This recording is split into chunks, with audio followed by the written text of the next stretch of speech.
Jesucristo, el Verbo viviente, es el único medio de salvación. Él es el centro del pensamiento de nuestra vida, la fuente y la autoridad de la doctrina.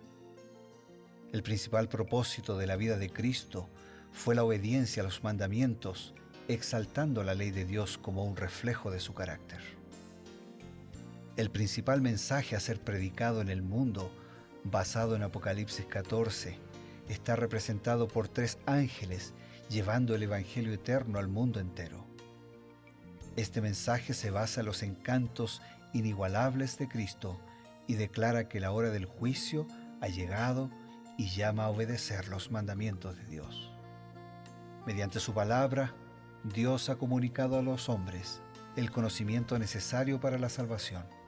Las Santas Escrituras deben ser aceptadas como dotadas de autoridad absoluta y como revelación infalible de su voluntad. Y aunque el canon de las Escrituras inspiradas está cerrado, el Espíritu Santo continúa iluminando, amonestando y confortando al pueblo de Dios a través del testimonio de Jesús, el Espíritu de profecía. El camino a la vida se traza a través de un camino angosto que debe ser recorrido con confianza a las promesas que Dios dejó a hombres y mujeres fieles que dedicaron sus vidas hasta la muerte por el Evangelio eterno. Los fundadores de la Iglesia soñaron con el día en que la revelación sería una realidad en sus vidas. Miraron con los ojos de la fe a aquel día glorioso cuando finalmente la promesa sería cumplida en la venida magistral de Jesucristo a esta tierra para recompensar a cada uno según sea su obra.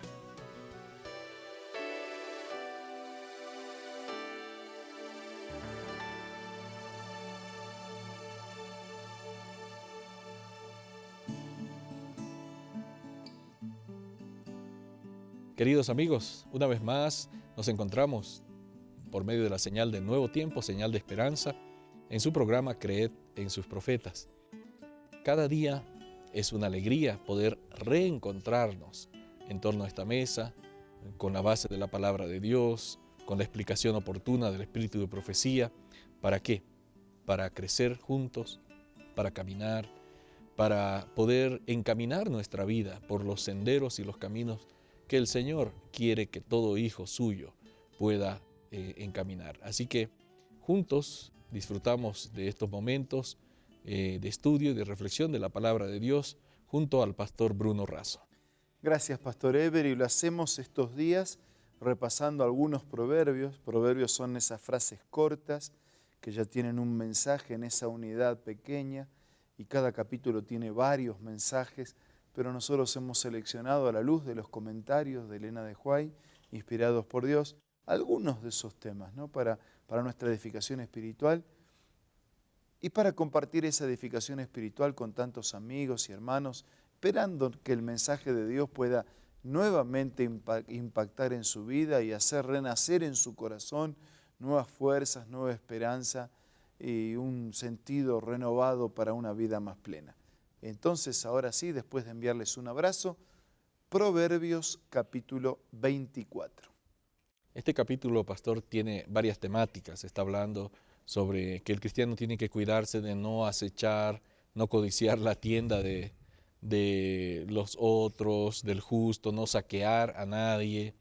Incluso dice una cosa interesante: cuando tu enemigo cayere, no te regocijes, ¿no?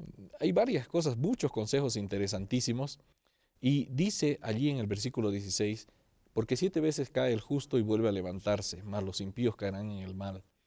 Revisando un poco la historia y la biografía que se nos presenta en la Biblia de varios personajes de las Sagradas Escrituras, encontramos que prácticamente todos estos grandes hombres de Dios cayeron.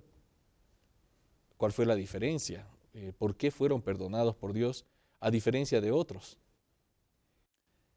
Muy buena pregunta. O sea, en la Biblia no hay impecables. El único impecable es el Señor. Exacto.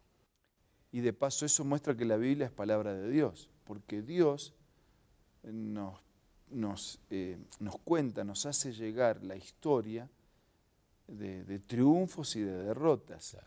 Si el hombre solo escribiera la Biblia por su cuenta, seguramente solo contaría los triunfos, ¿no? Pero la Biblia muestra triunfos, derrotas, situaciones difíciles, para mostrarnos que aún en la fragilidad de esa humanidad podemos ser vencedores. Sin duda. Y en el libro Conflicto y Valor, página 368, Elena de White lo dice así: ante nosotros se expone la vida de los creyentes con todos sus defectos e insensateces, que están destinados a ser una lección para todas las generaciones que los habían de seguir. Si hubiesen sido perfectos, habrían sido sobrehumanos, y nuestra naturaleza pecaminosa nos haría desesperar de llegar jamás a tal punto de excelencia. Pero al ver cómo lucharon y cayeron, cómo cobraron nuevamente ánimo y vencieron por la gracia de Dios, cobramos aliento para avanzar contra los obstáculos que la naturaleza degenerada coloca en nuestro camino. O sea, si la Biblia solo me mostrara la impecabilidad supuesta de apóstoles y de profetas, la Biblia no llegaría a nuestro corazón. Pues decimos, no, pero ellos son superhombres. Yo no puedo, yo no estoy, eso no es para mí. Claro. Pero cuando me muestra un Pedro con sus luchas, pero con sus victorias, un David con sus caídas y sus fracasos, pero cómo consiguió el perdón, cuando me muestra un Pablo que de perseguidor se transforma en misionero, entonces tenemos esperanza. Tenemos, porque humanos, débiles, frágiles, así inconstantes como somos, como son. En la Biblia, Moisés, el hombre más manso, pero también fue el más violento. Los hijos del trueno, esos discípulos, que primero lo único que querían era un lugar de privilegio, de supremacía al lado de Jesús, y después se transformaron en los discípulos del amor, en llevar adelante la misión y el ministerio de Cristo. Así es. Entonces, se nos expone la vida de los creyentes con sus virtudes y defectos para que podamos aprender y animarnos que aún siendo pecadores, igual que ellos, podemos ser vencedores.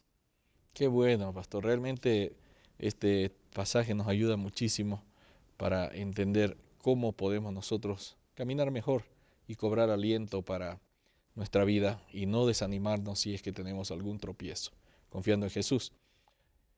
Más adelante, el mismo autor de los Proverbios está hablando un poquito de la persona que ama el mucho dormitar, el mucho quedarse en la cama, y hace una advertencia, ¿no? Un poco de sueño, cabeceando un poco por acá, dice poniendo su mano otro poco para dormir, dice, así vendrá como caminante tu necesidad y tu pobreza como hombre armado. Está hablando de la indolencia, ¿no? La indolencia es un concepto de una persona, un indolente es una persona Dejadez. que es dejado, ¿no? Una dejadez que no le importa mucho activar en la vida en diferentes ámbitos donde pueda desarrollarse.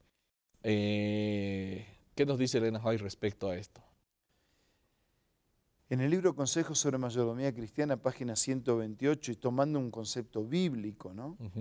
Elena de White dice, la palabra de Dios, o sea, está citando a la palabra de Dios, enseña que si un hombre no quiere trabajar, tampoco debe comer. El apóstol lo dijo, el que no trabaja, que no coma. Claro. La palabra de Dios enseña que si un hombre no quiere trabajar, tampoco debe comer. El Señor no requiere que el trabajador activo sostenga al que no es diligente. La pérdida de tiempo, la falta de esfuerzo es lo que produce pobreza y necesidad. Si estas faltas no son vistas ni corregidas por quienes se complacen en ellas, todo lo que pueda hacerse en su beneficio será lo mismo que colocar dinero en un canasto con agujeros.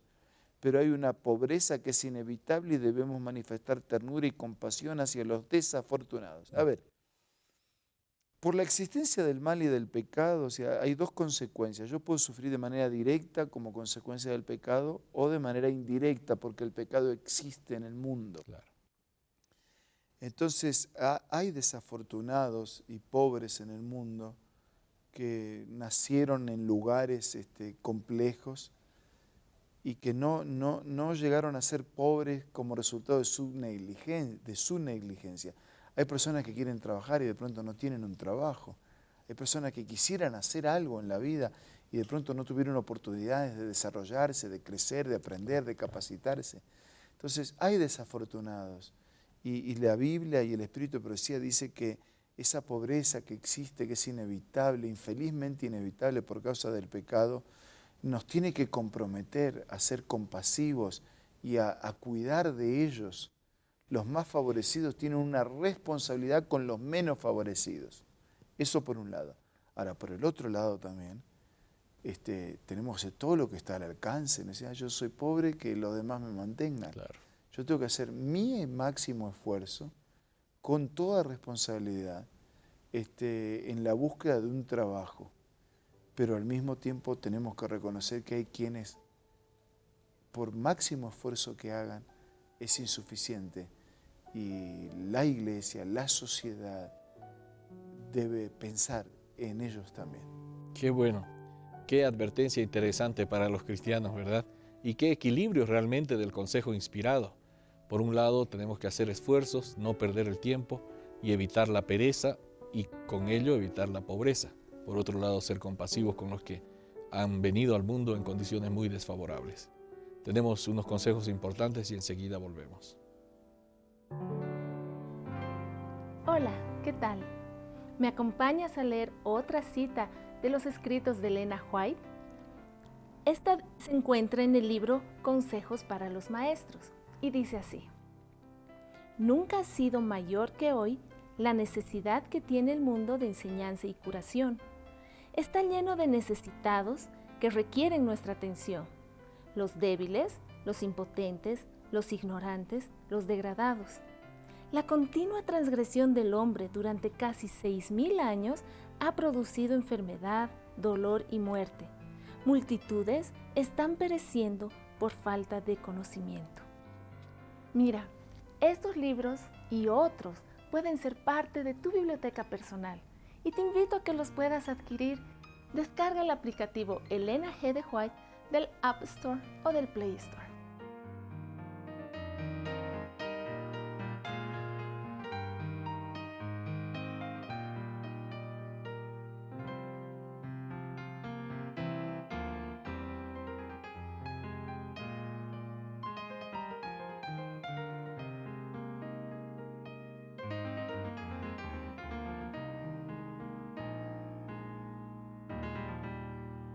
Queremos ofrecerles todavía algunos consejos importantes y pedir la bendición de Dios. Nosotros tenemos una agencia de desarrollo de recursos asistenciales adventista que trabaja en favor de la comunidad frente a las emergencias, situaciones de catástrofe o situaciones de desarrollo de las personas, de las familias. Y tenemos un lema en ese trabajo, dice: cambiando el mundo de una vida a la vez. O sea, existe una pobreza que es inevitable y todos tenemos una responsabilidad para esos que han sido menos favorecidos. Pero todos también, todos, tenemos una responsabilidad frente al trabajo. El mismo mandamiento y el mismo Dios que nos envía a descansar, nos envía a trabajar. Que podamos hacer todo lo que esté a nuestro alcance, pero que también podamos hacer en favor de otros lo que no ha estado a su alcance. Ahora vamos a orar. Señor, nos recordamos las palabras de Jesús cuando dijera que siempre habría pobres. Pedirte que nos bendigas para que como personas, como iglesia, podamos cuidar, podamos acercarnos, podamos dar una mano. Pero que al mismo tiempo nos bendigas para que todos podamos con responsabilidad, con eficiencia, encarar los trabajos y de esa manera, con tu ayuda, con tu bendición, encarar la vida. Ayúdanos a hacer lo máximo de esfuerzo y ayúdanos a ayudar a aquellos que aún con su máximo esfuerzo todavía les es insuficiente para la vida. Bendícenos a todos, lo pedimos, lo agradecemos en el nombre de Jesús. Amén. Amén. Gracias, amigos, por haber compartido estos momentos. Hemos estado en compañía de la palabra de Dios y del espíritu de profecía. Nos encontramos el día de mañana. Creed en sus profetas.